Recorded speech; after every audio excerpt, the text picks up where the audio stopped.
Hello, everybody. This is Mickey Freeman. This is West Game Tips and Tricks. Today's video will be a short one, but hopefully full of detail to help you all learn how to read scout reports and select proper troop types. First, I need to resurrect my sheriff. As you can see, this is one of my accounts that I no longer use, so it has been executed at some point or another. Now, what you want to first do in this game when it comes to being able to get effective scouts is in your research trees. You want to have at least scout level 8 in your combat research tree. That is what I have. That is where I stopped at.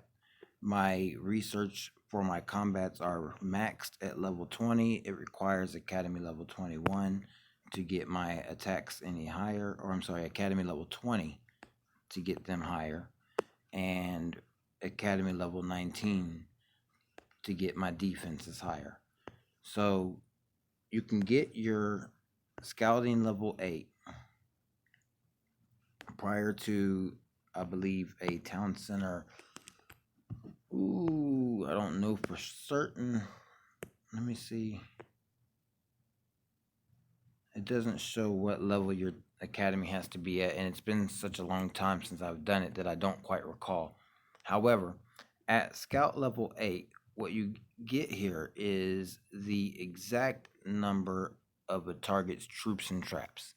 You need to know that in order to get a good reading, because if you have anything less than that, it will only show an estimate. It will say hundreds of thousands and hundreds of thousands and tens of thousands. Well, if you have infantry and ranged both say hundreds of thousands, you don't know which one is which. One can be 150,000 and the other one could be 600,000, and both are technically correct. So without this right here, scouting level 8, you're really going in blind without a good understanding of why you lost until you get the scout report or the battle report back. Once you have obtained your scouting level 8, you can then begin to scout targets and get a better idea of what are in those targets and what it will take to beat them. For many people that are new to this game and are struggling to learn how to beat gangs of bandits, this will be particularly useful to you. I'm going to scroll here, and I'm just going to scout this level 1 bandit to start.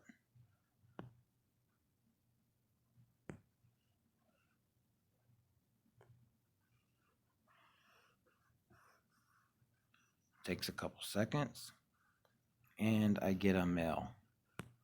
Let's open this mail up.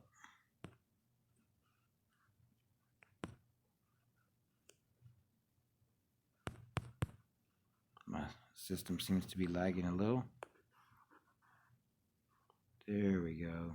Okay.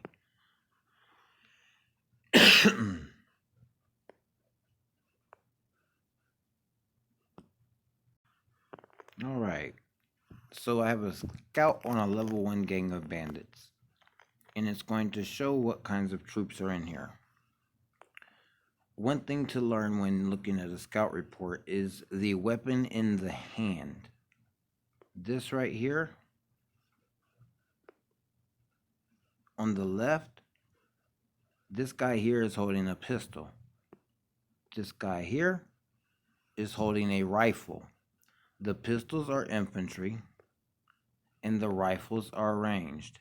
If you see them on a horse, it is cavalry, okay? That is very important to learn because it's going to help you in determining what kind of troops you need to send into battle. In this example, we have 24,000 ranged troops of T1 quality and 96,000 infantry troops here. What you want to do is attack the heaviest troop type, which in this type here is infantry. And when attacking the infantry, you want to use the troop type that has the strongest advantage to the infantry in here. So how do we know what troops beat which kind of troops? We're going to go over here and look inside your town center, and there are a couple ways you can do this. You can do it in your barracks or in your town center. Either one works. You can go here or you can go right here. And inside both of those, you'll have the option to view your troops, abilities, and statistics. Right there, you click train, and you can click on any one of these, and you will learn about the stats. Here, here, here, any of them you choose. But we're going to click Pistoliers, for example, here. And you see the target had 96,000 infantry T1s in it. So this is our infantry T1s. And if you look right here, it says weak versus range and defense. So that means that if ranged troops attack your infantry, that the infantry will be weak to that attack. At the same time, you look right here and it says strong versus cavalry and artillery. So these are good for attacking cavalry, but they are weak when ranged troops attack them. This works for each troop type.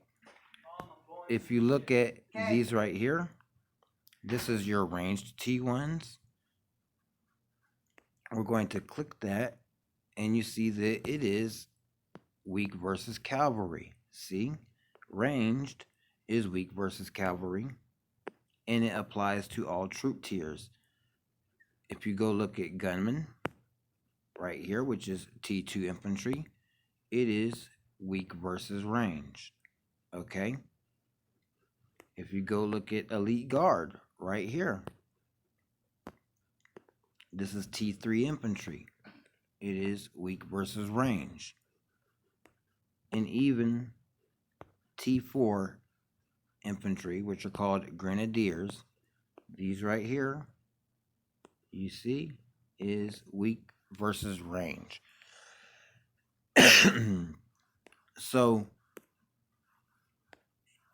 when you're selecting a rally target or a solo attack target, you get a scout on them and you look at the heaviest troop type in here, and this one is infantry. So you want to attack this target with as many ranged and, if possible, all ranged. What this does for you is allows you to exploit a weakness that the game has built into the attack and defense model, and gives you a much larger target area to afflict the most damage. If you were to attack with a whole march of cavalry, you would be putting yourself at a disadvantage because cavalry is weak to infantry and infantry is strong to cavalry. You never want to introduce a weakness where one does not already exist. Instead, you take advantage of and exploit the weaknesses that the game has provided you. I hope this explains things a bit better to you. This can be used on any type of target, whether it is a gang of bandit or it is a real base. Always look for a scout and look for the heaviest troop type and imbalances in the makeup of the defending base, and attack it with the troop type that will inflict the most damage to them. This is Mickey Freeman. I've had a pleasure explaining this to you today. Signing off as West Game Tips and Tricks.